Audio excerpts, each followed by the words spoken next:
What is going on, you guys? My name is CodyT503 and this is Interesting Podcast. Coming to you guys on October 21st, 2023 for episode 77, where today we have another very, very special guest. Make sure to hit that like, subscribe button, ring that notification bell so you guys get notified whenever I upload content. Make sure to go and follow me on social media at CodyT503. That's Twitter, Instagram, and TikTok. Let's get right into this. Now, ladies and gentlemen, it is an absolute pleasure to bring to you guys DRAVEN Vargas. Howdy, everybody. How you doing today? Oh, man. Oh, it is awesome to have you here. Thank you so very much for joining me. Oh, it's a pleasure. I'm looking forward to it. All right, man. Well, let's just jump right into it. So maybe if you can explain to everybody who maybe doesn't know you, maybe introduce your name, where you're from, and how long you've been in pro wrestling. My name is DRAVEN Vargas. I'm originally from Vancouver, Washington. In wrestling, I hail from Detroit, Oregon. I've been wrestling for about 20 years now. Wrestled all over the Northwest, up and down the West Coast. Pretty much wrestled a lot of places. I've won a lot of gold, and I'm looking forward to fleshing out the story a lot more for you throughout this podcast. Oh man, that is awesome. So let's actually start, I guess, maybe at the beginning. So when did you actually start watching professional wrestling? I don't even know when I started watching professional wrestling. Some of my earliest memories are watching wrestling with my older brother. He was a huge wrestling fan. I think probably the earliest things I remember, like Jimmy Snuka and some of the old, really dingy WWF days, before they started getting more better lit and everything. And then the big thing I super remember, really being into is Hulk Hogan versus Ultimate Warrior, and that kind of time era. Really, that was the first thing where I was super into it. I was a huge Warrior guy, maybe not the best choice in retrospect, but as it turns out, that's kind of a douche or a turd sandwich or whatever kind of choice, and as far as human beings go in retrospect. But whatever. As far as wrestling goes, that was a huge thing, and I just remember me and my brother just arguing. He was huge into Hulk Hogan, and I was huge into Ultimate Warrior, and we argued about that. And that led to us wrestling in the living room and everything, till pretty much wrestling got banned in our house because we were breaking furniture. So that's my early days. That's my early days of pro wrestling. Oh, that is so awesome. So it's do you actually draw a lot of inspirations from maybe people of that era that you kind of draw with your character nowadays? Oh yeah, definitely, just the energetic, Ultimate Warrior. The thing that you cannot deny is when his music hit until from when his music hit until the bell rang. It was the most entertaining thing. He just ran to the ring. He was full of energy. That everybody remembers the Ultimate Warrior entrance, and that's what I try to really, one of the things as far as wrestling is I try to make sure that from the minute I come through that curtain until I hit the bell rings, until I go back through that curtain, it's going to be as entertaining as I can get it to be.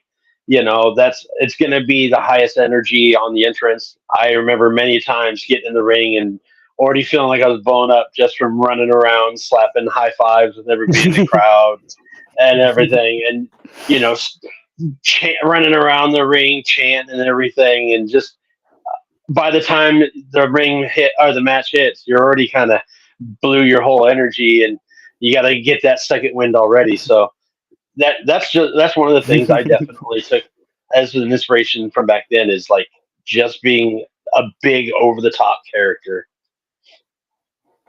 Yeah, that is so cool. I know when I was going onto your Facebook, it says that you had worked at Dr. Klievers Pro Wrestling Academy. So what did you do there exactly? So Dr. Klievers Pro Wrestling Academy was basically DOA's training school back in the day. And Dr. Kliever was the head trainer. I was one of the assistant trainers, I would call myself. I would go in a lot of times when we have newer guys. Like Dr. Kliever is one of the greatest teachers I've ever been in the ring with. You know, he was trained by Sandy Barr, and he was handed training by Sandy Barr. You know, to train the younger guys, and so he would go in there and he teaches these guys, you know, everything they could want to possibly learn. One thing that I learned when I came up in wrestling is I made every mistake possible. Dr. Cleaver is a complete natural. I I was not that athletic, you know. I had to work at it and work at it and work at it. So I've made every mistake. So when I'm watching these younger guys, I'm seeing, oh, okay, you're misstepping here, you're misstepping there, and you know, kind of help guys get a little bit smoother and where they're not going to hurt themselves quite so much because they're making the same mistakes I made 1,000 times. Um, that's one of the things I think I really did. And then I also did some. Sometimes I ran the Friday night classes, which you know were a little bit smaller classes for guys that just wanted a little more individual training to try to get polished up. You know, learn some different skills. You know, when you got 15 people all in there trying to learn the same skill, you can learn it. You'll learn a lot, but you're not as much as you're going to get when you get that same 2 hours one-on-one or, you know, 2-on-1. You know, that helps a lot. You know, I used to help with the individual training a lot there. And actually I really miss helping out at training schools a lot. I'm hoping Dr. Cleaver will be able to get another academy going soon, and we'll get that, you know, help this next generation keep coming up. They're doing great already. So. All right. Well, so like before we get into a question about Dr. Cleaver, I want to ask you, so like, what is one thing when you were sitting there training that like you really wanted to drive home to any of your students or anybody that you were giving advice to? Oh, one thing that's hard to narrow down. There's um, one of the biggest things that you don't think about is your feet work. Like a lot of things in most athletics that is going to minimize your effort and make you less likely to trip and everything is having good feet work. Always keeping your feet out of the way of the rest of your feet, you know. You know, tripping over your own feet makes everybody look stupid. And so all you got to like a lot of those, you know, side shuffle exercises you see like with football training and stuff like that are great to help. If anybody's, you know, maybe looking to get into wrestling, work on getting good footwork down, you know, that's going to help you a lot later because constantly tripping over yourself is going to get you hurt and get other people hurt too. Yeah. Yeah. Well, I know I was just gonna ask you that question before we led into the next topic, and I'm sorry, but like how is it as like a professional wrestler? Like, is it really important to have like ring awareness as like to where like you know like where you're gonna run or where you're gonna slam somebody or you know like how is that as a professional wrestler? Oh, that's huge too. You know, like you should be able to be blind or you know completely not know which way is up and be able to know which way is up still, Hmm. because sometimes you're gonna get your noggin knocked and you need to get to a corner and just kind of get safe. There's gonna be things that happen and you need to know where you're at in the ring. People coming on, you know, there's big moves that are happening around you, and you need to know where that's going on so you don't get landed on. That's huge with tag matches. Single matches are big, but when you get multiple guys in there, knowing where you are, having an instinct for everybody else is everything else, that's huge because you don't want to trip over somebody else. You don't want to, again, that makes everybody look stupid. And that's what we're trying Yeah. not, you don't want to look stupid out there because then you just feel stupid and that's no good. Yeah. Well, I know. I wanted to ask you a question about Dr. Cleaver. So it's like, what would you say is like something that you see in him that he mostly brings to the Pacific Northwest that maybe you just admire about his overall character? Character wise, honestly, Dr. Cleaver to me is like the Pacific Northwest Undertaker. You know, if you have a locker room, and if you don't have a guy that's one of the super old school veterans, if you have a locker room, he's the guy that's going to get the consensus of respect. He's the guy that if you have a wrestler's court, you're probably going to call Dr. Cleaver up to judge. You know, Dr. Cleaver is that guy. He's sir to everybody. I've known Dr. Cleaver literally since the day I stepped foot in Sandy Barr's training academy.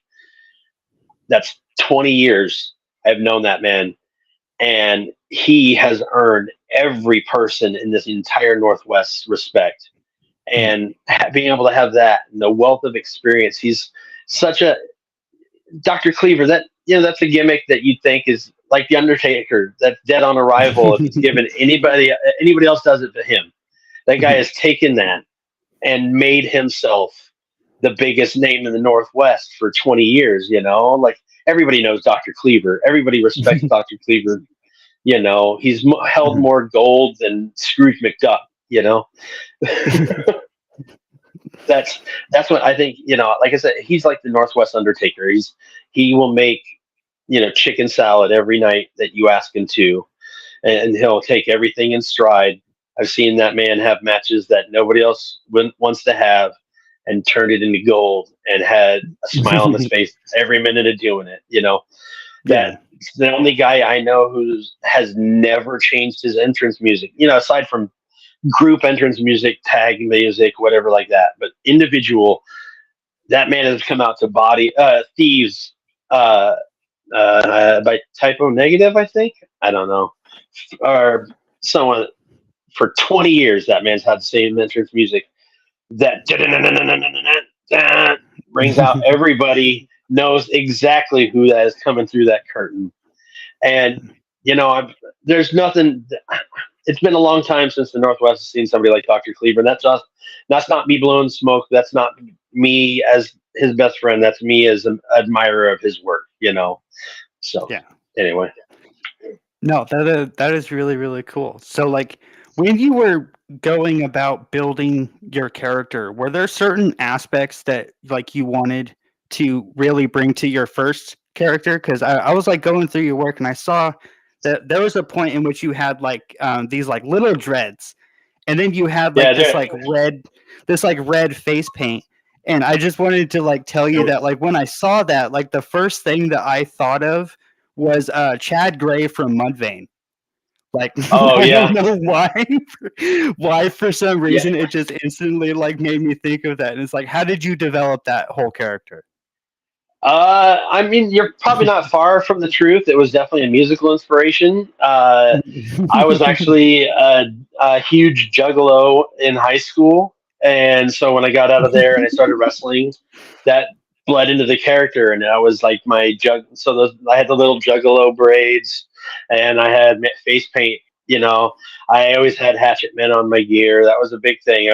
You know, that was a huge portion of my life, and that's something I share with one of my current partners, Petrov. Like, we rock out to, you know, ICP and everything on the road. Something I don't listen to every day, but when we ride together, we listen to it a lot, and it inspires us a lot because, you know, we both got that in our heart. But it was definitely a musical inspiration. And it would have been about the same time as Mudvayne and all that too, because it would have been about 2003, 2004. I'm sure half the wrestling scene was coming out to Mudvayne or Disturbed or Bodies or something. Oh, that is awesome. So it's like, how is it like being in the industry for like over like 20 years? Like you got to have some pretty memorable moments. So like, can you walk us through maybe a couple of your most memorable moments? Oh man, it's there's a lot. There's too many memories. You know, it's hard.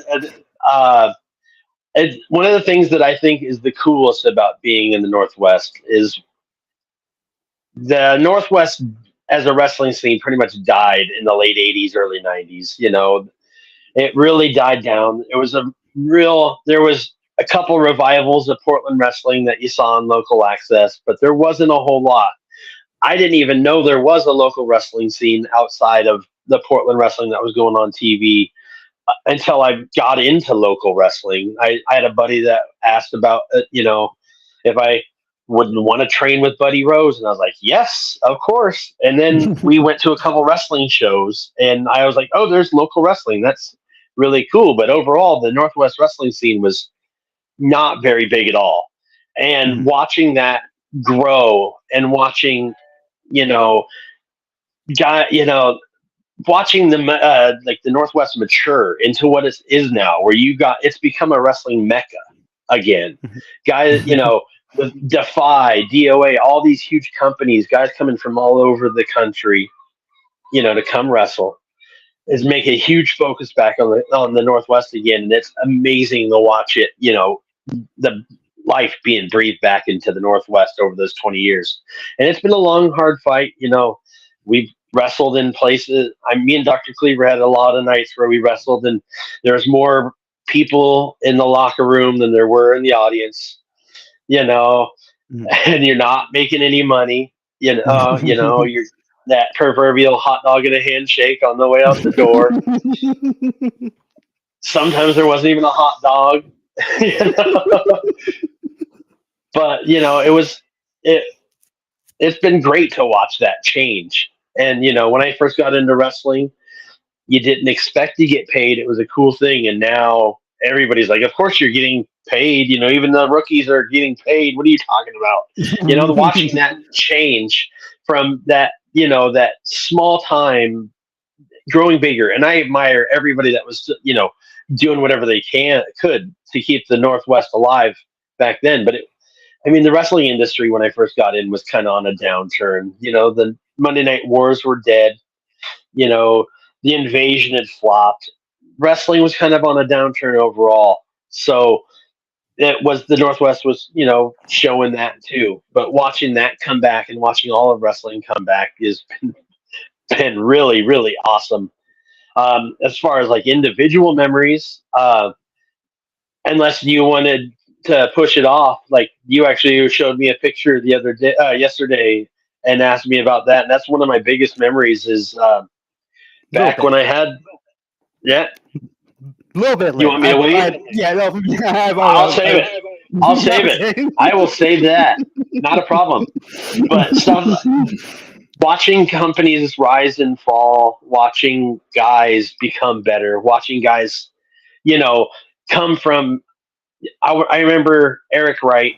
I remember him coming in as a little scrawny referee who probably never really hit the gym a lot to being one of the figureheads of the Northwest, one of the faces of the Northwest, and one of the most respected veterans. That was awesome. Watching guys come from, nothing, and nobody's ever nothing, but watching guys from, Joe Schmo off the street to main eventing shows is one of the amazing things to do over that time too. Yeah. Yeah, that is so cool. I know I was interviewing, I think it was Jack Hammer, and he was telling me about how like there was this, or I apologize. It wasn't Jack Hammer. I think it was Jaden. There you go. But we were sitting there talking, and he was telling me about how after the pandemic, it almost seemed like the scene was better off for it. So like did you kind of like see that difference? I did. Yeah. Like the Northwest was, was getting bigger all the time going into the pandemic, but coming out like instantly, everything was way bigger, better. Some of the guys that weren't 100% committed kind of decided that it wasn't for them, which is kind of a sad thing to say, but sometimes it's better for guys to just, instead of not doing their best potential. I know physically going into the pandemic, I had a bad elbow. My hip was killing, I was having all sorts of physical issues, and not wrestling for a year and not doing a whole lot for 20 months, I think it was almost, before we got to come back to wrestling. In that time, like I healed up a lot.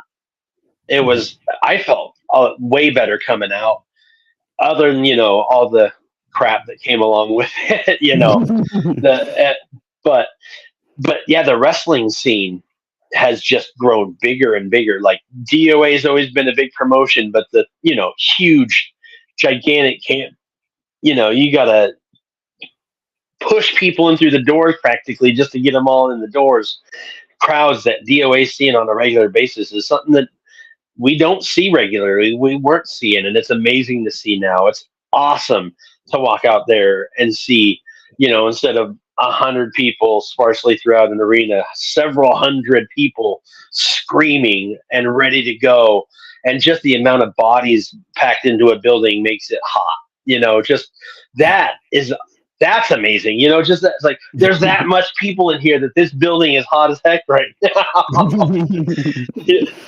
That's awesome.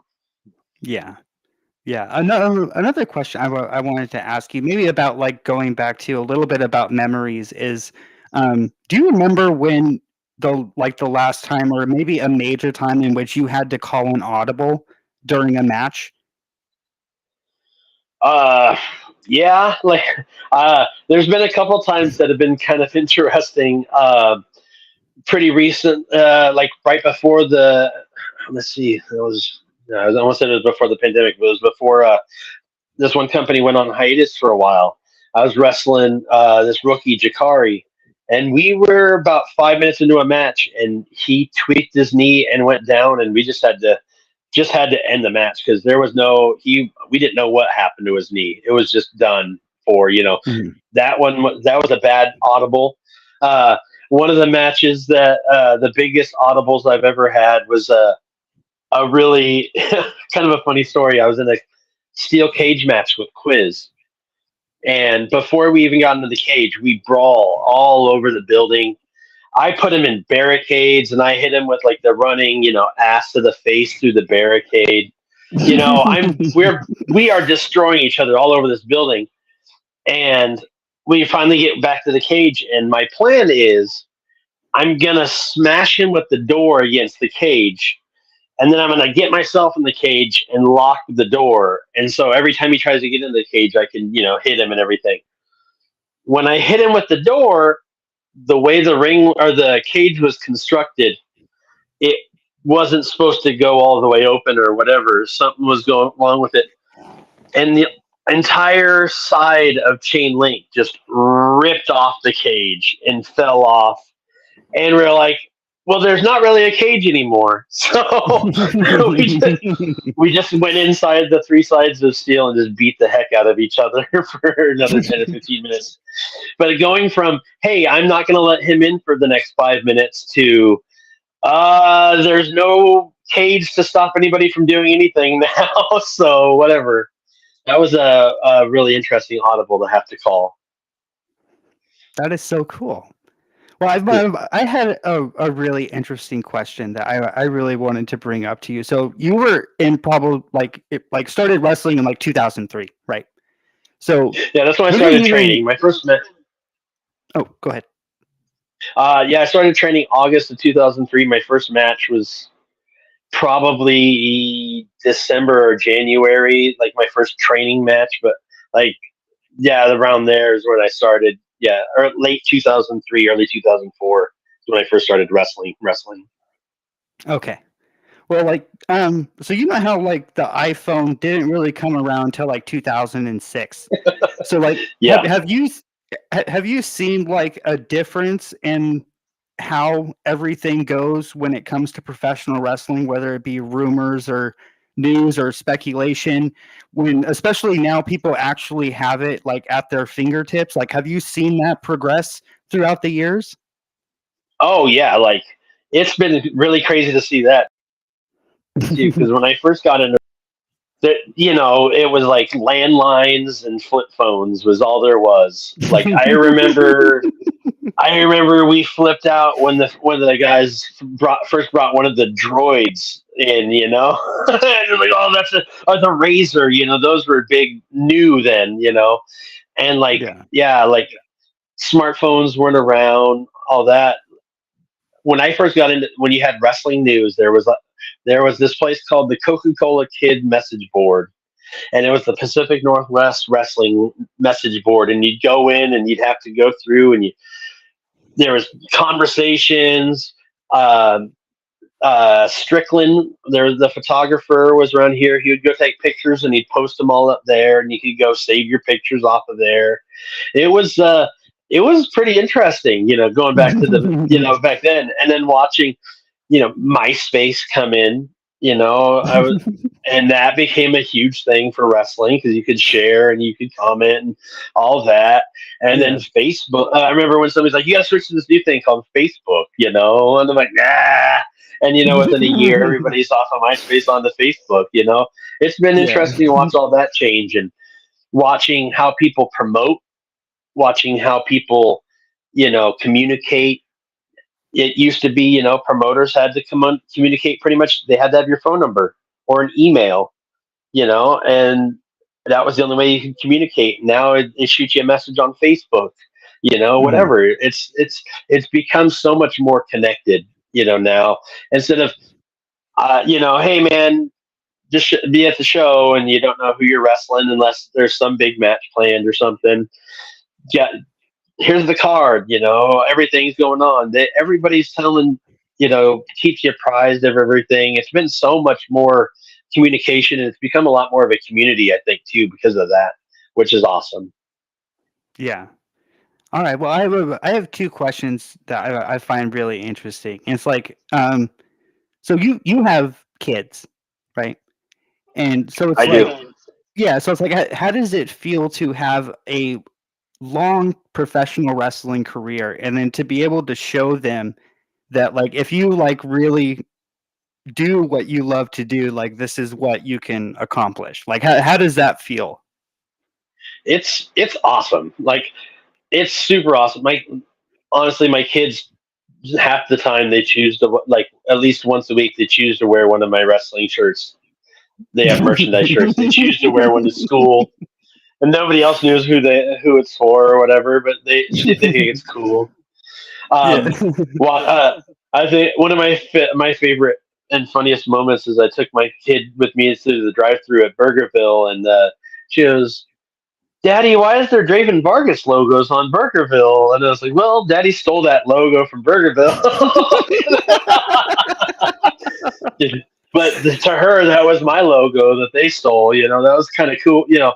I know I've thought about it a few times. I know young me would think I was the coolest guy in the world. So I think my kids are pretty happy. I know they love to come watch wrestling when they get a chance, and they think it's cool to watch videos and see old pictures of me, stuff like that. It's pretty cool to be able to share that with them now.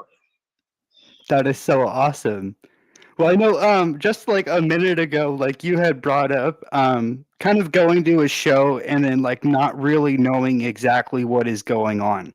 So, like, was there ever maybe a stressful moment for you where you had kind of had to go through a show and, like, just have to do, like, what you had to do, even though you had maybe no plan or nobody was really coordinating anything?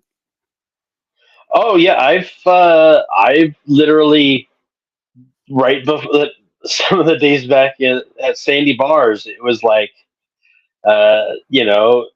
things would just be going on. Sandy would just be like, "Hey, you're wrestling him," and just like, okay, and you go out there and you wrestle. It's okay. That's what's happening. There was a few times like that. Where you, but that's being a professional, being able to go out there and entertain no matter what.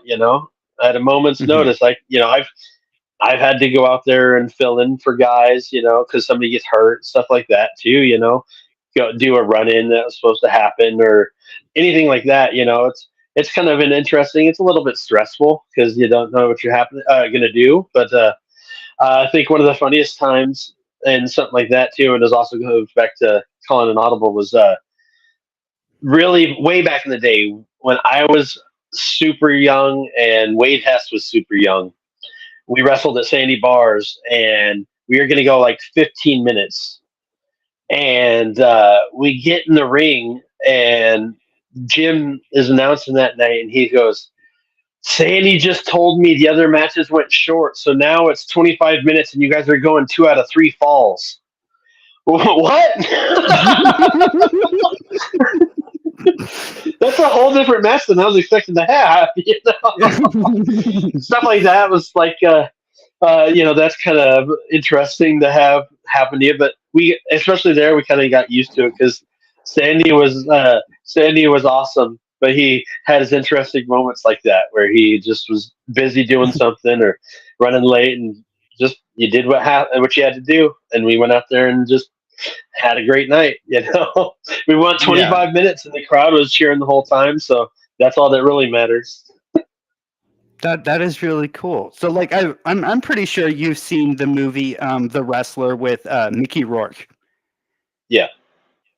Yeah, and there's this scene where they're kind of all sitting backstage and they're kind of coordinating with each other, and he's telling them like, okay, like let's go up to the top rope, you do this, I'll come back, we'll do that, and then we'll roll into it, take it home, whatnot. And it's like, how is it kind of like coordinating with other wrestlers and kind of knowing or not knowing what they want to do in the ring?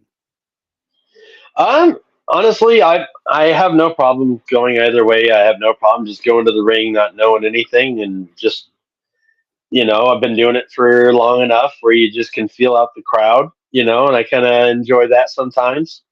I've seen guys do the every step thing, and that can be stressful, trying to remember all that. But it's everybody's got a different style in the ring. One of my favorite things is to know who I'm wrestling and watch their stuff, and then see how I can get my stuff worked in with their stuff. Trying to figure out how I can counter this into that. How to constantly. That's the stuff I love to do. Is trying to wrestling and trying to figure out how I can counter their stuff, how they can counter my stuff. That fun stuff like that. That to me is way more entertaining than whatever else. Strategic planning or whatever you want to call it. Yeah. I've almost like kind of like, because you had just like talked about like kind of looking into your opponent. So was there anybody that like you hadn't met before or never been in the ring with that you mostly was like, I have to go back and I have to look at their footage because I don't know who they are. Like I want to know how they wrestle and whatnot. And it's like, how was that kind of sitting there and going throughout your opponents, maybe not knowing who they are and doing that research? Yeah, that happened a couple times more when I was younger. As I got older, I kind of kept an eye on the Northwest a little better, and it's got a lot easier too because everybody's on sharing their stuff. Everybody's on YouTube. All you got to do is type somebody in, you can watch their stuff. But I remember back in the day, there was a guy named Wade Reichten who was just this huge, jacked, like Brock Lesnar looking dude. And I remember being told I was going to wrestle him, and I remember being like, that guy looks scary. And I watched a match, and the only match I could find was this angle they did where he gorilla presses a guy from inside the ring to the floor, and I'm like, oh, I'm gonna die, But I went in there. It's like there's nothing I'm gonna, I could really do to stop this man from killing me. But we went out and we had a good match.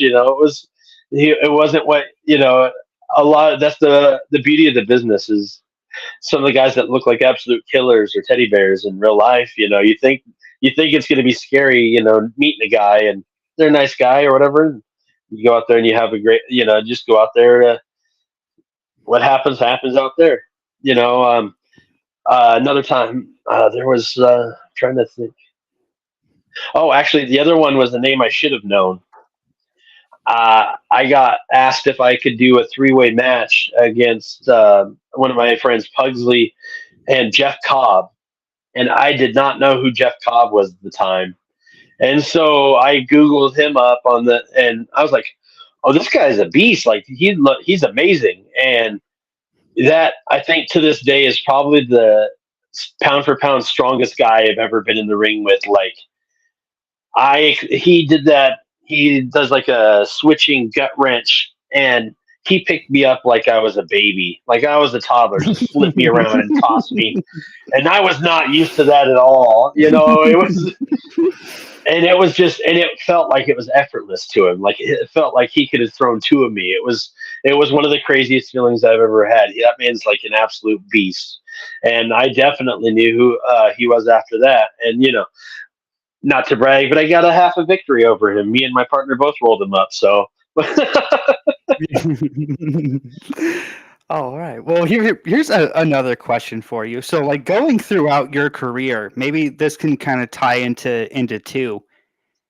Was there anybody in which you saw potential in when you were going throughout your career, but maybe they had fallen off? And then on the flip side of that, is there anybody that you could say should be signed to a contract that isn't, that you've actually noticed going throughout your career? Man, that second question, especially right now, is hard in the Northwest. There's so dang many. The biggest one is somebody we've already talked about. I'm going to go with that second question first because that's a little bit easier for me to answer, even though it's going to be, it's going to be hard to limit that. But Dr. Klievers, the biggest one. I don't know why that man has not gotten out of the side of the Northwest. And my only thing can be that the whole wrestling scene was just low throughout, half of our career. Wrestling didn't really even pick up again until like the 20 teens. That's when we really started seeing it pick more up. WWE's always been there, but that was the aughts were a pretty low time in wrestling. Jaden, I'm sure, is going to get that contract any day. That guy is, absolutely incredible. He can do whatever he wants. Amira is going to be signed any day now. Yeah. There's a few of these. The Hammer Brothers, I'm surprised. I would not be surprised if you get picked up real soon. The Aces, there's a lot. I'm just going to keep going if I keep talking about guys right now. But the biggest overall, I would say, throughout everything, is Dr. Klievers. That guy. He's got the size. He's got the charisma. He can wrestle. He can talk. He's willing to do whatever. He's got the attitude. He's got the work ethic. He's always had everything, and I never understood why he didn't go somewhere. As far as people that I saw potential in and kind of fell off, that's kind of harder to pick out because of the fact that half the time when somebody decides to walk away, you just kind of try to put them aside because there's so many people that are still here that are working hard. You remember them. There was a guy. Oh man, I can't. It's hard to even pinpoint that. Pinpoint somebody that I could really say that had a huge potential that just decided to give everything up because of the fact that whatever, they just didn't enjoy it as much as they thought they did. Because you get in this business because you love it, or you get into this business because you have a strong work ethic, and you think that's going to work for this business. Is going to work for you. You don't get into wrestling if you don't have a strong drive and you don't like wrestling. That's not something that's going to happen. That you got to have one of those things. So as far as that, it's a little bit, it's more eventually somebody just fades away because maybe they either have personal issues or attitude issues is a big thing too. I've seen over the years more guys just get in their own way, as opposed to stepping away. Just nobody wants to use them anymore. Yeah. Yeah, I know. I was sitting there and I was talking with Max Burnside, and he was kind of telling me that like sometimes you'll run into what they would call like divas, like these people that like really haven't made it very far in the business, but they still feel as if professional wrestling owes them something. And I know like to go along with that, when I was talking with Drexel, he even told me that like professional wrestling owes you nothing. You know what I mean? And it's like how is it like dealing with those people or seeing those people and like having to, just go along with it? it's hard, especially to me. I've always been a guy that I felt I had that same attitude Drexel had. Wrestling doesn't know me anything. Wrestling's given me so much. Wrestling's given me 20 years of living my dream.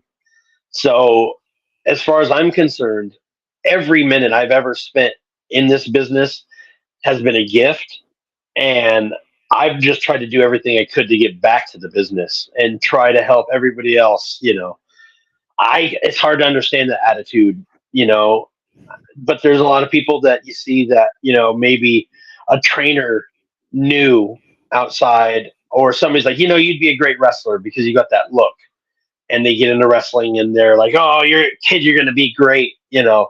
That's usually when you see that is somebody who was kind of picked off the street, I guess, kind of like a Goldberg-ish, I guess, kind of attitude, like that's what you hear a lot about back then, is that Goldberg thought that he was because they had basically built this mystique around him. And I'm not taking anything away from him. If it wasn't Bill Goldberg, it probably wouldn't have happened that way. But when you have been given so much, it's hard to understand why you wouldn't want to give back to, some of them like that. So generally, you just kind of zip it up, go out there and be as professional as you can. Try to make sure that you entertain the crowd, and just try not to. I almost said try not to piss that guy off, but sometimes you try to piss that guy off on purpose. You try to get under his skin in ways that you know how to do because you're a professional. But it's hard to deal with that, especially like you said.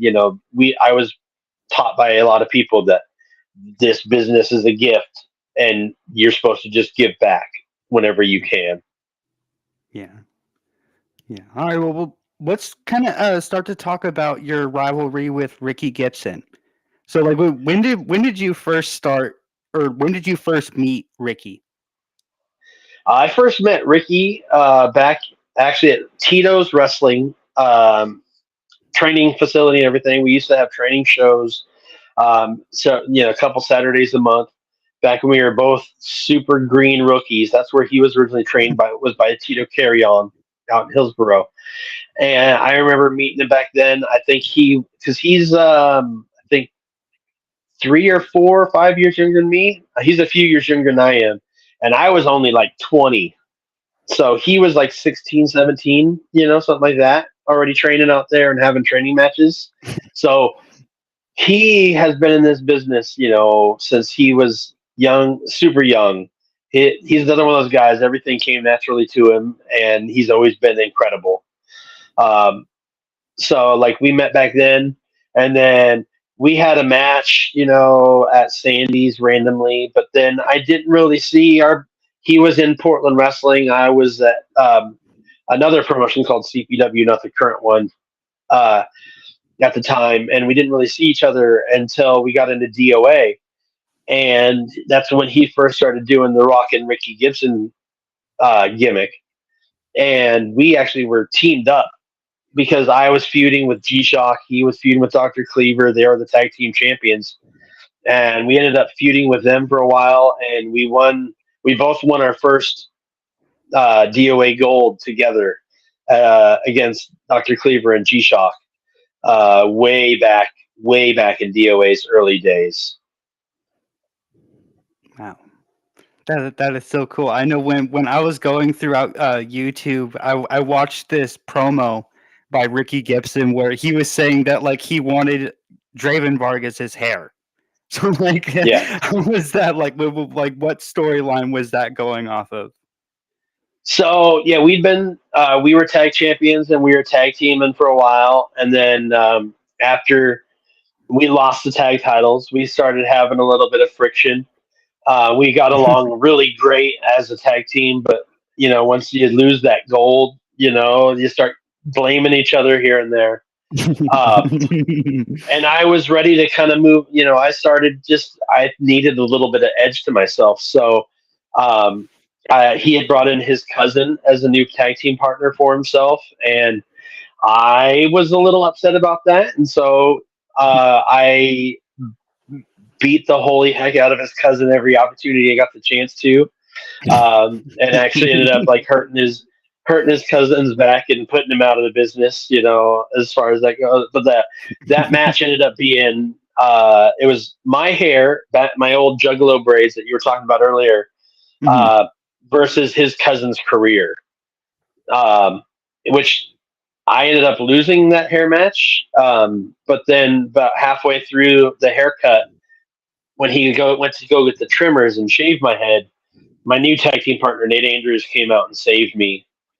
And I moved on to teaming up with Nate Andrews. And that's when I completely changed into a whole new gimmick. That's when because I'm such an attractive gentleman myself, obviously, I called myself the plus size Playboy, and we are the Left Coast Casanovas. And we just did that, obviously, not the greatest looking dudes playing the lover boys. And that's actually where I first met that MJ. Well, no, I met her before, but she first became like the manager, my manager a long, long time ago. But yeah, that was we had some between Ricky and his cousin, and then eventually Ricky and Pat Large, who became his next tag team partner. Me and Nate Andrews had a big, long feud with those two, and beat each other up everywhere we could. Ended up having a last team standing match that is one of to this day, I think one of my big like matches that I've had that like I really point to as like that was a great match that I would point out to anybody because it's entertaining. We beat each other all over the Klievers Armory. And when we came back through the curtain after that match, the main event was War Games. And I remember the guys going, "Thanks, guys. That was so awesome. Now all we can do is bleed all over each other." And I really took pride in that, coming back in there's half the locker room watching the match and, enjoying it. And, that was an incredible feeling. That was we feuded with each other a long, long time. Yeah. I was watching this promo by you, and like you were like holding this title, and you said that you were going to call it the "Screw You, Ricky. You're never going to win this title." So like, how was that like cutting that promo? How did you come up with that? Honestly, that was probably just something that came to me in the moment. A lot of those early DOA promos, it was, here you go, just go. And you just, when the camera's put in front of me, half the time I'm usually a one-take guy. You put a camera at me and I'm pretty much going to just go with it and say whatever comes off the top of my head. That worked for me, Obviously, it was memorable enough. You remember it stuck out to you. Yeah. So it's like, how is it like now seeing where Ricky Gibson is with Oregon Pro Wrestling School? And like I know I've brought up before that, like, I'm a fan of Ricky Gibson and Eddie Pearl. And like to see like where they are, like Oregon is in like really, really good hands when it comes to training. So it's like, how is it like seeing him and like seeing his career and then now knowing what he's going to bring to the Pacific Northwest when it comes to wrestling? Seeing that academy at first, every new school that comes up, you're a little bit, okay, let's see how it goes, Ricky is an incredible trainer. He's put together a great staff of assistant guys that are there, know what they're doing too. So he's he's in there training. He's got guys that are in there working with everybody all the time. It's incredible to see what he's put together. That program is amazing. When we first came back from the pandemic was when he was first getting that kind of going. Me and Pat Large went and did a seminar there. It was the Davey Richards seminar, who's another guy I've known for 20 years, off and on. Obviously there's a big portion of his career he's been off and going. other places, but he's a guy I've known. He came from the Northwest. I remember seeing him and watching him take off. That was awesome to see. But we went to that. I remember going to that facility, and I'm like, I've seen lots of little rinky-dink training facilities, and this looks like it's got its stuff together. And then watching the new building that they put in, watching all those little videos that they put out of the drills they're doing, it's incredible. And then, excuse me, and then being in the ring with a number of those guys. I've been in the ring with a lot of those guys, and you can tell they know they've been given excellent training, because the fact that they know their stuff, they're smooth, they got, the work ethic, the drive, he's got a great program on it. And like you said, the Northwest is in great hands right now. And anybody that asks, that's the first place and only place I generally recommend. Yeah. Yeah, that is so freaking awesome. Well, I know I wanted to bring up to you the Extreme Easter 3-way ladder match. And that was with Wade Hess and Andrew Watson. So how did that whole match build up? And then maybe you can explain to us exactly what happened in that match. So that kind of built up. So originally, I had been building. I had basically come up into the main event of NWWA at that time, feuding with Watson. Won the title from Watson. I had this group behind me called Rev Pro. We were, not the England Rev Pro, but I had this group behind me. Dr. Klievers was in there. The heel and the villain were in there. I had a group of guys behind me supporting me, and that was kind of like my first time like helming a group too, and kind of being the figurehead, becoming champion. That was my first heavyweight singles championship, and being able to go. So me and Watson had this feud, and then it turned out that Watson was the one pulling the strings behind the scenes of Rev Pro. And so I believe, I don't remember if he got the belt back. Yeah, he got the belt back from me. Hess became the number one contender, and I never got my rematch. So we ended up making it a 3-way ladder match so that everybody got an equal chance to get that. And it was a pretty hardcore match. I remember my favorite thing in the whole match, they were outside brawling, and I set up the ladder on the ropes like I was going to do the Shelton Benjamin run up the ladder and springboard off. And I got one rung up. And I said, F that. And I gorilla pressed the ladder on both of them. Just stuff like that. And then I had that match won. And a man that is going to continue to come up throughout this podcast because our careers are completely inextricable, Dr. Klievers came out and powerbombed me off the ladder. He had been my right-hand man, and he turned his back on me.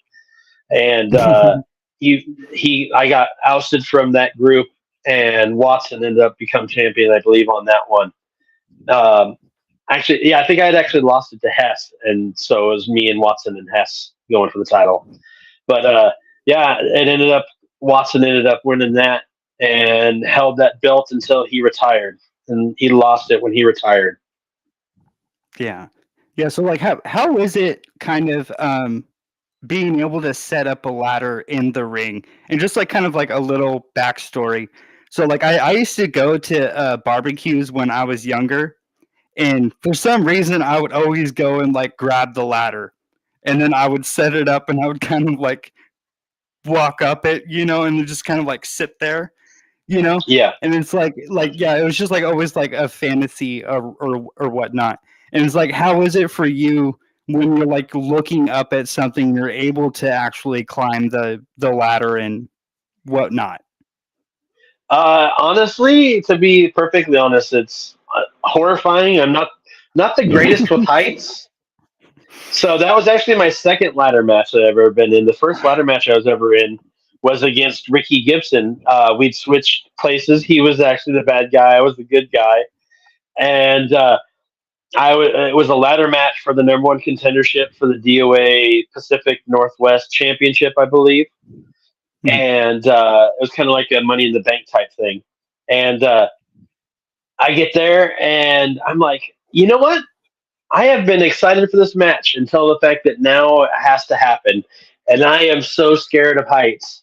And Ricky Gibson's like, yeah, I don't really like heights either. This is going to be but we went out there, it's a scary prospect, but then when you're actually doing it, there's so much adrenaline pumping. You're not scared of hardly anything. Anything that seems scary when you're in that moment just kind of fades away.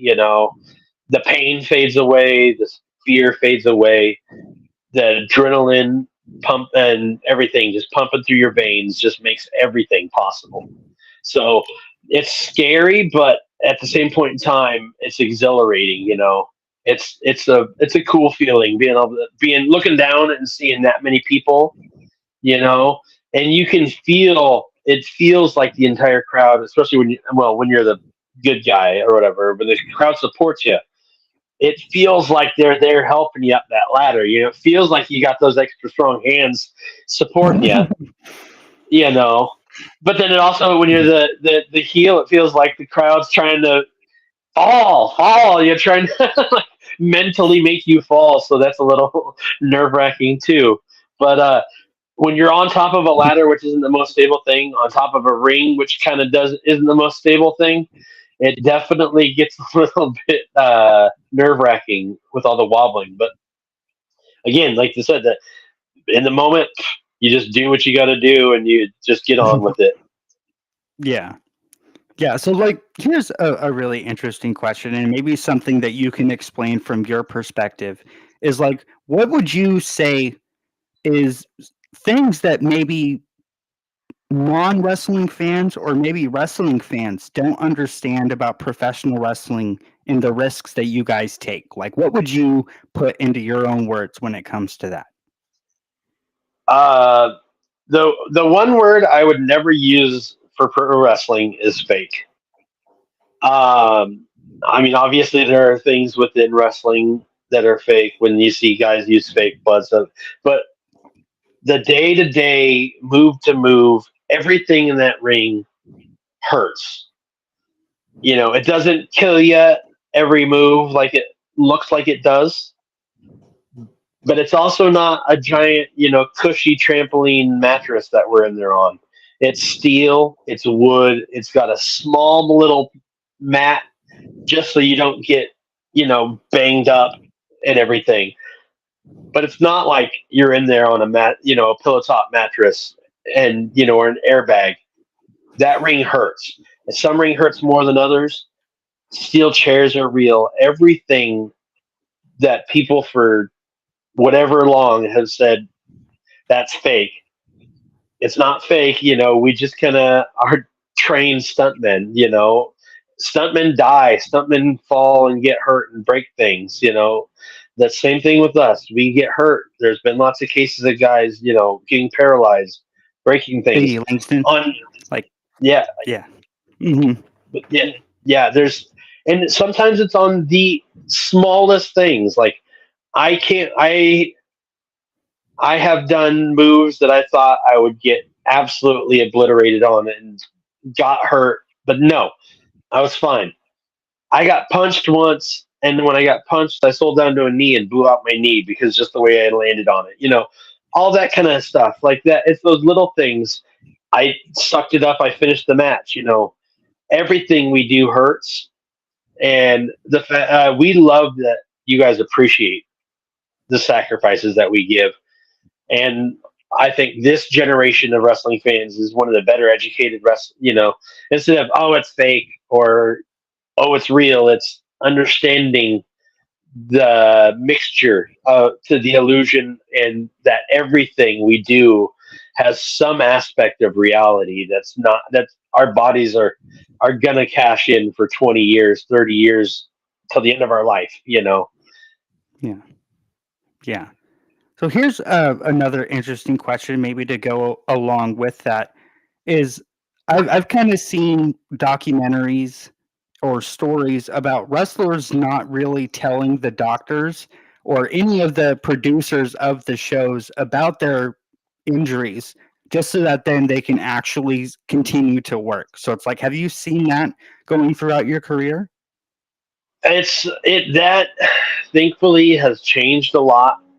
Um, and it wasn't back when I was young. It wasn't when I first came in. I came in an era of, if you put your hands up when you're taking a chair, you're a wuss. A real man would take it straight to the head. And I've done that far too many times. And it's interesting when you can describe. Like, oh yeah, you taste pennies when you get massive head trauma. Stuff like that. People don't understand that. It's like, if you ever get hit in the head real hard, you understand what I'm saying. You taste pennies. But everybody I know knows what I'm talking about. We used to get hurt and we would just suck it up and go on. And we've discovered that, especially with head trauma, that's not the best thing for you. We thought you rub some dirt on it and move on, and it's not. You see generations of those guys that can't walk or died too young because of the fact that, because they didn't get their injuries taken care of, they lived a life of pain because of the fact that they just kept making those injuries worse. Guys that wrestled with broken necks, guys that wrestled with blown out knees because they didn't think they were going to have a spot when they came back. In the wrestling business, it just isn't the same anymore.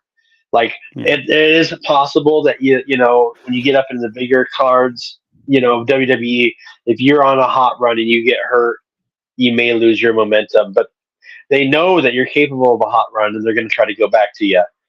Locally, it's the same thing. Guys, it's better to have somebody take care of themselves and have 5 or 10 years longer of their career than to suck it up and get back out there. I've gone out there with concussions, and done run-ins or different things like that. And now we wouldn't dream of that. I've finished matches where I don't remember the end of the match. I never was out cold, but I don't remember the end of the match because I hit my head. And they wouldn't let that happen now. They would know that something was up and they'd find it. They'd tell you. It's amazing to see the care that people take of each other has raised up so much higher. Yeah. So do you remember back in AEW? I forget the event in which it was, but Matt Hardy was in some kind of like major match, and they were up on like the scaffolding, and then he was supposed to go through a table, and then they overshot it, and he smacked the back of his head on the cement, but he still got up and like tried to continue the match. And it was so sad to like sit there and see him like stumbling, as he's just concussed, but he's trying to continue. And it's like, dude, like, we don't need that much from you. Like, we appreciate it, but you know what I mean? Like, I know exactly. You're talking about the one with Sammy. Him and Sammy went off, or Sammy knocked him off, or whatever. Yeah, that was that. It's that. Sounds like a watermelon smacking on concrete. It's just, it's a sickening sound. I remember that. It's just disgusting. And the fact that he didn't get dogpiled by medical to stop him, they should have been holding him down if they had to, because I have seen it happen. I've had it happen to me. You can take massive blows to the head, and in that moment, everything seems fine. I remember CJ Edwards in a ladder match. They had one ladder and another ladder bridge, and he tried to jump off the top ladder and Rana Ethan HD off the middle ladder. And when he jumped, it shook the ladder where Ethan slipped and got crotched on the ladder. And CJ basically went from the top of the ladder and just bumped, like a high angle bump, and then the ladder fell and landed on the back of his head. And we're all like, just move. We just want you to move. So we just all sat there for a minute until he moved, because we didn't know how bad it was. And then he got up and he just went in and did the match, and it didn't notice anything was wrong from our perspective. But then afterwards, you're talking to him, and he's like, "I don't know what you're talking about," and then it continues repeating. So it's like I've seen guys with really bad head injuries who, in that moment, they seem perfectly fine. But now you just got to take care of other people for themselves. Sometimes you just got to stop it. And that was a bad case of that, where somebody should have just stopped that match. Yeah. Yeah. Yeah. So here's another interesting question. So, like, when were you, or like, what were you doing when you had heard the news about Bray Wyatt passing away? Oh, I don't remember. I'm pretty sure I heard about it in. I'm pretty sure one of my group chats. Somebody shared it. I don't remember if it was a promotion group chat or one of the other group chats I have with friends, and somebody was just like, "Bray's dead," and I'm like, "Wait, what?" Like, I knew it's really sad. It's almost the exact same thing that happened to. Oh, my brain just went completely blank on his name. Brody Lee. Yeah, there you go. He was out. They almost the exact same thing happened to him. They both kind of got sick. Just kind of, hey, when you take some time off, and then you hear about them kind of being sick, and then next thing you know, they're just gone. It's like, what happened? These guys are, prime of their life. Yeah. And it's just insane. It's crazy that's one of those ones, because that guy never got to reach his full potential, and he had so much. And same with Brody Lee. He in the AEW has really reaching. But he was. It's just sad to watch that happen, and it hurts. It hurts watching somebody be that close, and then it's all taken away from them. And not only that, then going deeper, knowing from my point of view what it's like being in this business and having a wife and kids, having that family aside from it. I can't even imagine what my wife and kids would be going through, and I can't imagine what his wife and kids have gone through. And that's one positive I've seen is seeing online. A lot of the guys will, go, like Braun Strowman will go and see see his wife and kids, and just see them, and show support, because he gave him a lot. That's another one of those giving back to the business and giving back to people that you love. That we really all have to do. Just appreciate the people that you have while you have them. Yeah. Yeah, I wanted to bring up something to you that I find really interesting, and I've always wanted to talk to somebody about is, so how Brody Lee, I think it was December that he had passed away, but it was I think like so, yeah. it was like a little over like 2 months prior. He had that strap match. Yeah. And yeah, so it's like, was there that conversation between him and Tony Khan about him still being able to wrestle, even though he knew about his condition and the time that he had to live? So it's like, was that almost like given to him as like, because of the fact that I know you love this so much, I'm going to allow him to actually go out and do it instead of listening to the medical staff and whatnot. Like, so freaking interesting. Yeah, that's something, it's like I feel like in that situation, that's something that I'd probably want. If I knew that it was coming, I'd want to have one big last hurrah like that, something to leave people with. And if that's what happened, that's every ounce of respect to Tony for giving him that, if that's what happened. And it could have been something he didn't even, he could have known, and Tony didn't know. I don't know all the details, but that was a memory to leave. He really left. He gave a lot. That he really made a big thing out of himself towards the end there. He's always been an incredible talent, and he made it huge. He changed an entire group from being jobbers that were basically probably all about to get released, or that group was about to be broken up, to one of the hottest things in that promotion, and still, to this day is hanging out. Mhm.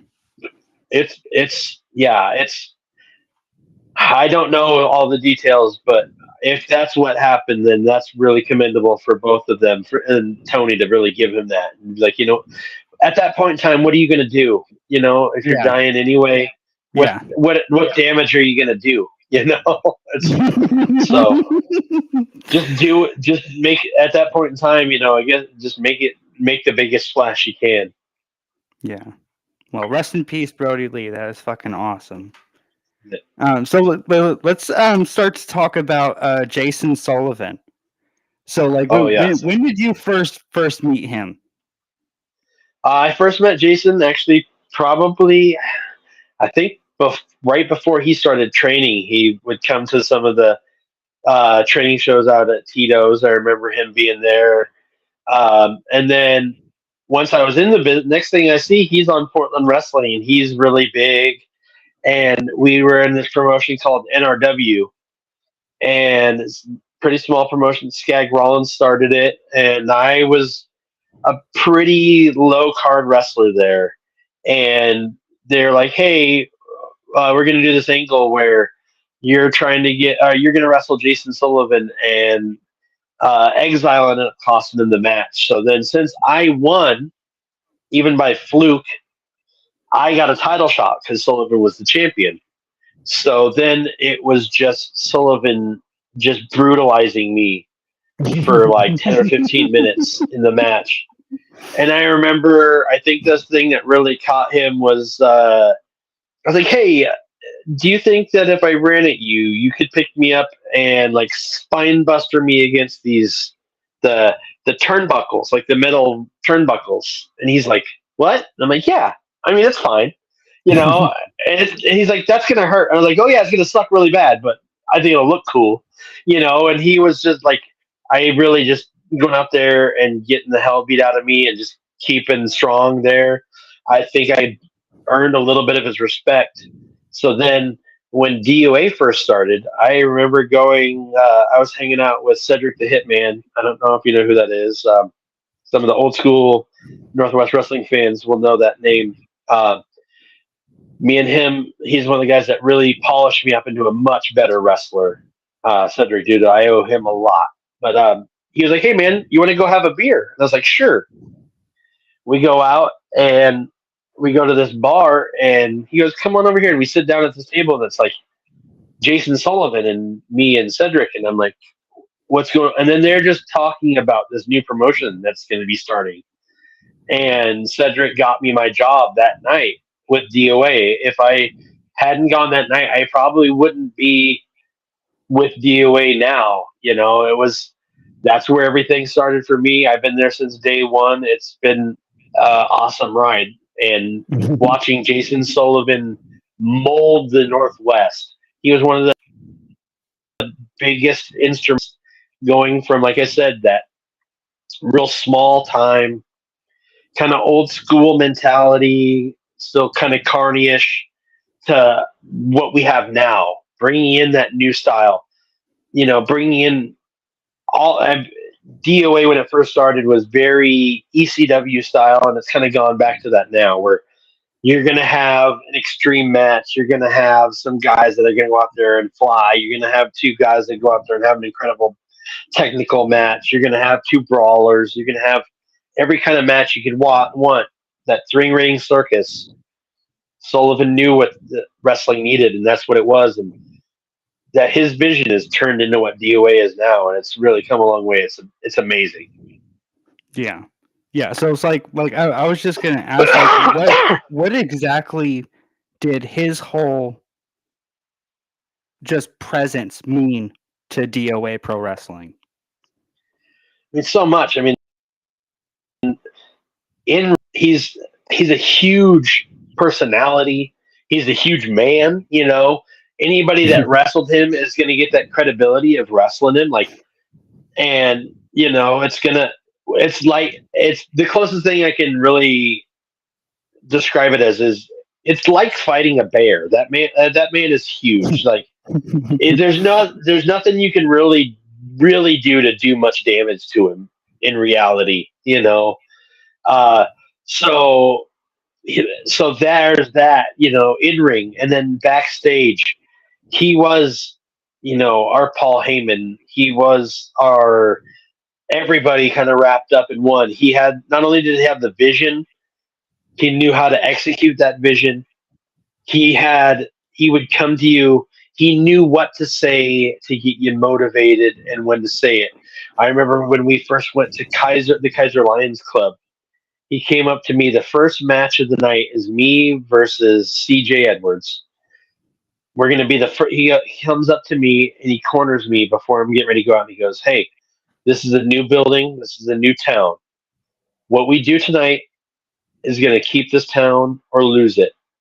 And you're the very first person these people are going to see. And so if you screw it up, tonight's going to go shitty." Like, basically, like, put it all on my back. And I'm like, oh my God, and I kind of had a little mini heart attack, panic attack.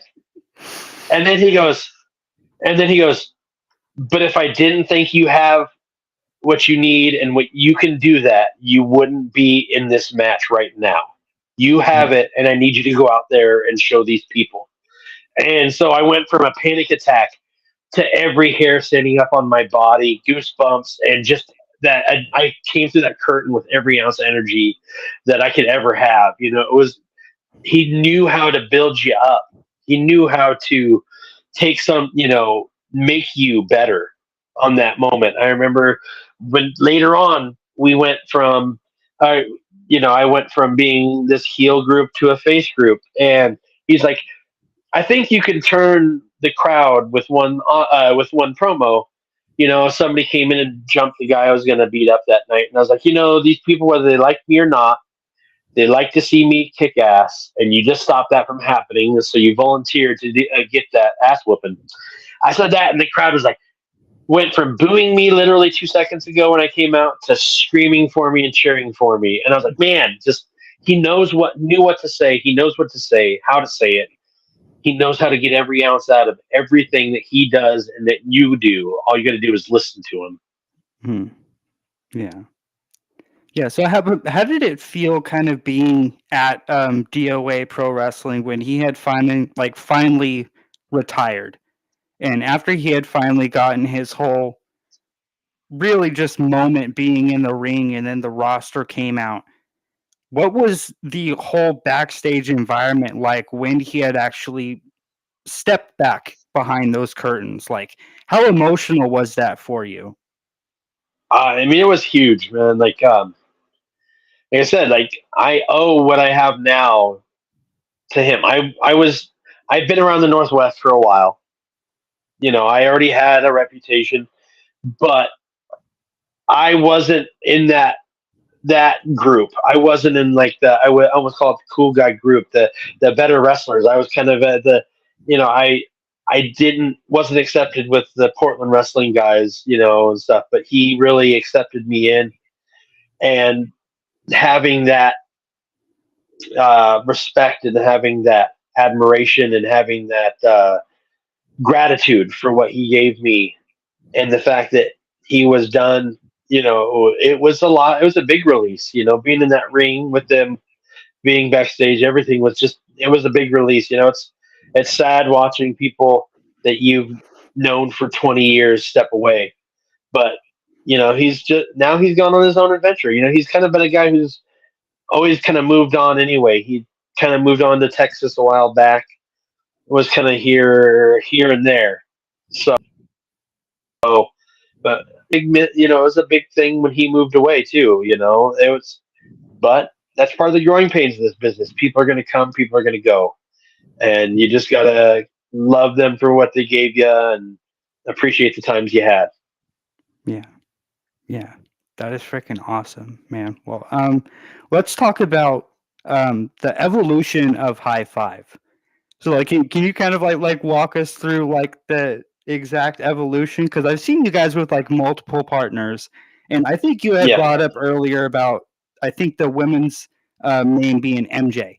So, like, how did all of that how did all of that come to be? So actually, and that was actually the promo I just was talking about was the first night of what would become the high five. So I had teamed with MJ had been my manager in the Left Coast Casanovas, and that eventually moved on to uh, a group which was me and Dr. Cleaver and MJ and Patrick Large and Pugsley. And basically, it was because of the fact that we were told, hey, everybody keeps seeing you guys go out to the car to smoke together. So we're just going to make you a group. So it's okay that you guys are smoking together. And we would, so we came to the group. That was called MJ's Posse because MJ was like our leader and we were her posse. Or she was like her, like her manager. Dr. Cleaver was kind of more like the leader. And it basically eventually turned into me, Pat, and Pugsley kind of being cannon fodder for Dr. Cleaver. He would throw us at anybody he was feuding with, and we would get our butts kicked, and he would be able to get tire them out, wear them down, maybe be able to beat them up and get them injured before their next match or whatever. And eventually, he left, basically ditched all of us, and went on and formed another group. So it was me and Pugsley and Pat and MJ, and we weren't really sure if we were going to stay and be a group. We all kind of went our individual ways, but then we decided that, we're better together. And we had a fifth member, and somebody was like, there's five of you guys, and you guys are always high, so you guys should just be called the High Five. And so that's why we were called the High Five, because there were five of us and we were always high. And so then I actually designed the High Five logo, and we made those original shirts. And then we just tried to basically be like, no, we're called the High Five because we high five. But then we also have never shied away from the fact that we all, consume the devil's lettuce. But so then, it's been, and then Pugsley ended up stepping away, and Rusty stepped away. So then there was only three of us. And then after the pandemic, it was really just me and Pat. So we're still the High Five, and we're still rocking it. But that's the way, obviously, it's still catching people's attention. And now, since there's only two of us, got to be about high-fiving people, right? Oh, that is awesome. So maybe if you can explain to us, before we get into some maybe extreme moments from you, how exactly did you meet Patrick Large? Back at NRW, he was at, I was wrestling there. Him and MJ and a few other people were kind of still training with Buddy Rose and Colonel the Beers were running their class actually before NRW shows. So they would train before that. So I met him there. And obviously, because we all like smoking pot, we ended up hanging out. And later, me and one of my previous tag team partners, Crash, ended up wrestling Richie MJ in this tag match because it was just like, no, you're going to be my tag team partner type thing. And Patrick was the referee under the name Bud Barber. And so then we kind of had some interactions here and there. We wrestled each other a few times at NWWA. And then I was wrestling at DOA a lot. And Patrick came in and kind of filled in for my mask partner a couple times that my partner couldn't make it. And then one day the mask wasn't there, so Pat didn't have his gear. And so Pat wore a pair of my shorts in this tag match. And if you can imagine Pat, and this is actually like super young, still pretty like waistlander, he hasn't filled out Pat, wearing a pair of my shorts. They look like giant baggy like Haku pants on him, And that was the first time we ever teamed up. And then, it was a few years later that we ended up kind of feuding and then coming back together as a tag team. basically just because MJ was both of our managers, and so that really where we solidified. And we've been teaming up for like 12 years, I think, 10, 11 years off and on. And then High Five in this next March will be our 10-year anniversary of High Five being together. So we've been teaming doing that for a really, really long time. That is freaking awesome. So it's like, what do you mostly admire about Patrick Large and what he actually brings to your guys' team? On the funny side, he's the one that takes the beating, so I don't have to. He does a lot of the hard work. He's the smaller guy. He does a lot of the flippy fly. He does a lot of times end up being the guy that the other teams focus on. But that guy, he can do anything anybody wants him to do. He's I'm not gonna give away ages, but he's a few months older than I am. We're neither of us are young men, and we've been beating our bodies up for a long time. But that guy will still go out there and throw a leg drop off the top rope, knowing the guy's probably going to move and he's just going to land ass first. That guy will go out every night and do whatever, whereas, he doesn't have an ounce of like pulling it back. He doesn't know how to throttle it down. All he knows is to just go balls to the wall every night and give what he's got every night. And, I've never had a tag team partner that were so on the same page all the time. I guess that happens when you've been teaming with a guy for over a decade, and everywhere you go. And you're best friends beyond that. We're best friends outside of wrestling. We're, it's not just in ring. But I admire everything about him. He's still one of the best flyers and best workers in the Northwest. He's just awesome. It's always been awesome to just stand there and watch him work. He'll go out there, he'll be getting his butt kicked, and he'll throw out some line that makes the whole crowd just laugh. Just throwing a leg drop and talking about stubbing his brown eyes, stuff like that. He'll just throw these lines out that he's still got the wherewithal to just be hilarious. Even that deep into a match. It's been a wonderful ride this whole time. That is freaking awesome.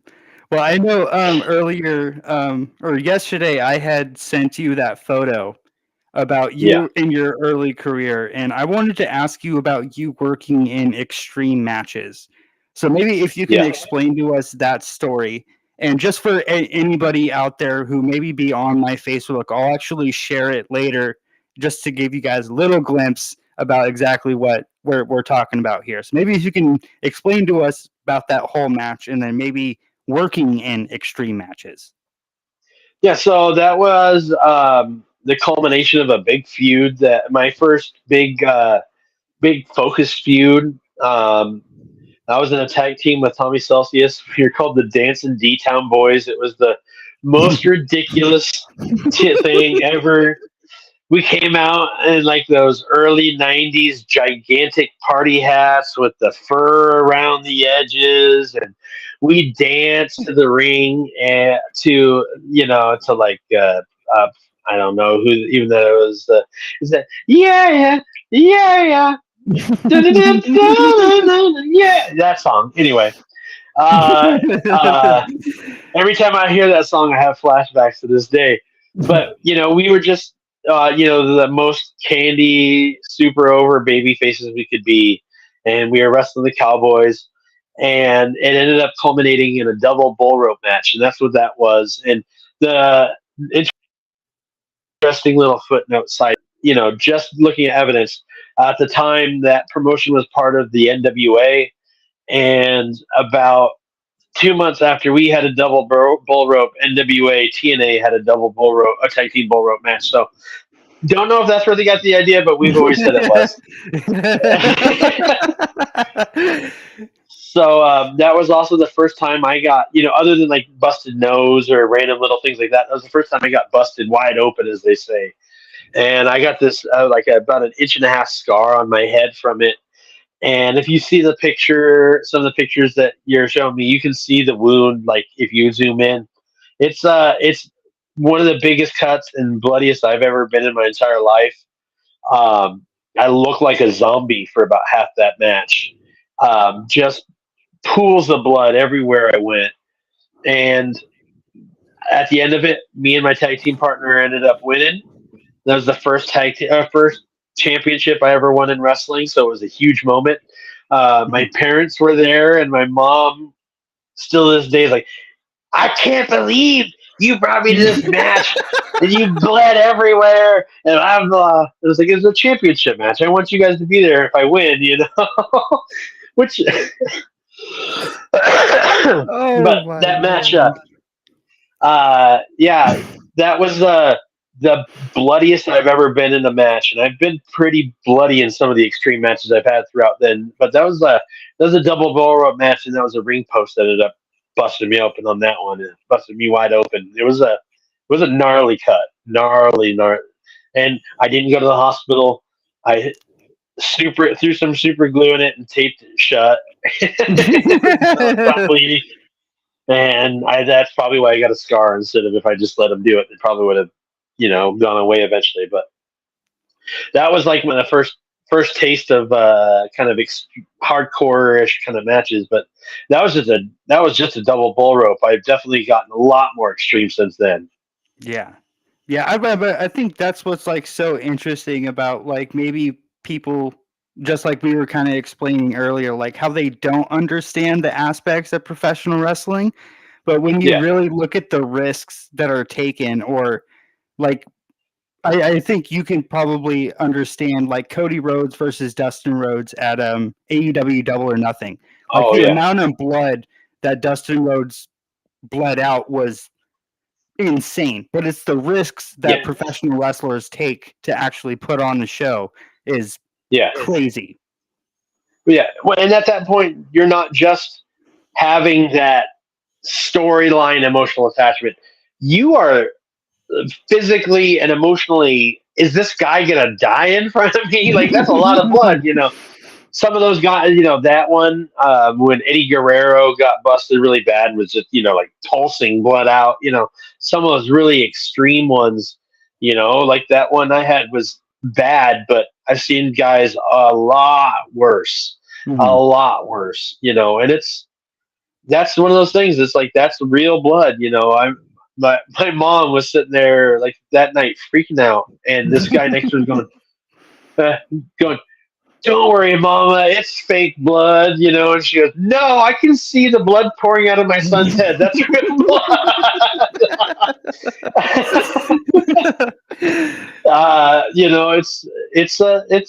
It definitely, it adds a lot. When your hero in a movie gets shot and they're trying to fight and they're dying, or trying not to die while they're trying to accomplish their mission. That's a whole nother layer of attachment and emotionalness to that. And that's the same thing that blood and stuff like that brings to wrestling. It brings that real danger. Like, everybody knows blood. I mean, that's one of the reasons why red is that universal caution sign. Is our natural instinct when we see red is, oh God, blood, fire, blood. Those are two bad things, and they're usually red or orange, so bad, So, but yeah, I think that strikes deep into people's emotions, and that's what all of wrestling is tapping into those emotions and tapping into the people's psychology and trying to elicit the greatest emotion you can. Yeah. So let's kind of start to talk about the battle royal that you're going to be a part of coming up, and it's going to be in Independence on Last Day on Earth, and you're actually going to be in the same ring with Patrick Large, correct? Oh, yep. Yeah, so like you guys are going to be able to like team up against all of the other people. So what can we expect from that match? Chaos. Battle royals are always chaos. You can definitely expect me to use Pat as a weapon against our opponents. That's always been our kind of MO. And we have a whole string of moves that include the word Pat because I use him as a weapon. We have a catapult, a Patling gun, a baseball pat. The back pat. There's everything that you could think of that has Pat in it. We probably have used it, and it's been some sort of assisted move.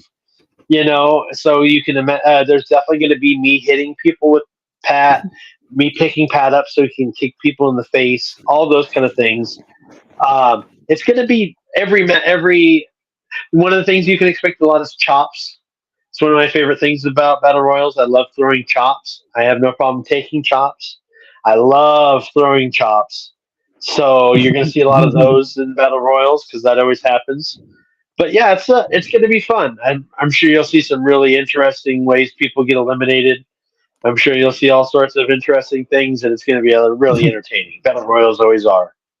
That is going to be freaking awesome. So, like, what can we expect from the future of High Five?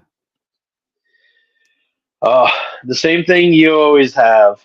We're going to go out there. We're going to give it our all. We're going to be entertaining. Anytime you see us, we're going to be entertaining. That's been our hallmark. That's all we win, lose, whatever.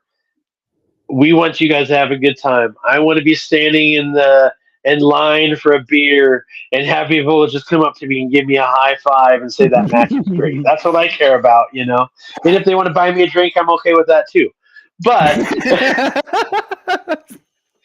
But me and Pat, I don't know if another big run, run at the titles is in our future. We're both kind of on the downside of our career, but we sure as heck have the experience and the ability to do it. And, if we get the opportunity, we'll jump all over it. So everybody better watch their back, when we're around. That is awesome.